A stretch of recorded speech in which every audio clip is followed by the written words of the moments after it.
You know, everybody tells me, Daisha, you're gonna be famous. I'm gonna turn on the TV and see that you made it. I'm gonna be watching the Grammys, and when I look a little closer, I'm gonna smile and say, yeah, that's Daisha. I know her. And that's cool and all, but to be honest, my focus has recently changed because I'm not in this for the fame. I now have a higher aim. And no matter how successful I become, I could be making 6 figures or 7. I don't care about that.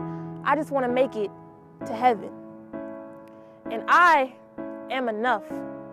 You know, it took me a while to say that to myself because the world told me that I needed to look like someone else. Look at it, y'all. That nose and those ears, she's so skinny if she turns sideways, she'll probably disappear. And it was at that moment there that all I wanted to do was go away. Because it wasn't my fault I was thin, God had just made me that way. And after being bullied, I realized that I put my appearance as number one, and when all those kids were throwing shade, all I needed was the sun. And that's the problem with the world. We define our worth based on our looks and the things that we possess. You ain't cool unless you're smoking, drinking, and having sex. You post your BMW on Instagram and flex. You follow him, shout her out, and think of the followers you'll get. But what you don't realize is that you're perfect. That smile of yours is a killer, but your followers wouldn't know that because you always use a filter. And as those likes grow, so does your ego, and your self-esteem starts to rise. Focus on what everyone thinks of you, everyone but God. And our society is defined by money and fancy cars, and I'm sorry, Shailene Woodley, but that's the real fault in our stars. But we don't admit it. Nah, we don't even pray. Instead, we put in all our efforts into getting those new J's. And I was that girl who said that I just wanted someone who was real. But instead, I went after guys who were obsessed with their insecurities and had to keep them concealed. I tried to follow God, but I was still chilling with Satan in the PM, called myself a Christian, but when people looked at me, they didn't see him. And I was ready to give up. But a friend told me, go to God. He can save you. Then he made all my sins disappear like that plane from Malaysia. I mean, I was spiraling downhill, and he came at the perfect time. I mean, he couldn't have came any sooner. He caught me and secured me looking like Odell Beckham Jr.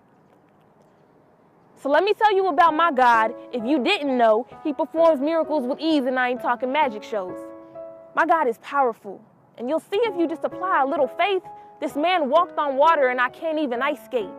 He had 99 problems, but death wasn't one, and it wasn't any stranger. He sent his only son. His limitless love and blessings are pouring down on us like rain, but we need someone to step up and be different other than 2 Chainz. And although I mess up, he works with me, and he's patient, and there's someone who's watching this video right now who isn't ready to commit, but don't worry, he's waiting. Because eventually, that life of sin gets old, of being carefree and reckless, because eventually, you'll be hopelessly searching for satisfaction, kind of like me trying to find a good movie on Netflix. And he wants you to wake up, but you keep on hitting snooze. Tell his word, spread of his love, and forget the followers you may lose. Because I could die tomorrow. So I'm stepping up now, and I'm praising him with every second. I woke up this morning, I'm in good health, and trust me, that's a blessing. And to be real, nothing was more real than the water that dripped. No blood was even possible. It left during the whips. Father, forgive them, for they know not what they do. This man gave his life for me and for you. And there's a reason why they don't have compartments and caskets where you can store all of your stuff. Because all you have is your life, what you made of it, and if it was truly enough. And when my life finally ends and I meet God on Judgment Day, all I want is to hear him exclaim, well done, my good and faithful servant. You can stay.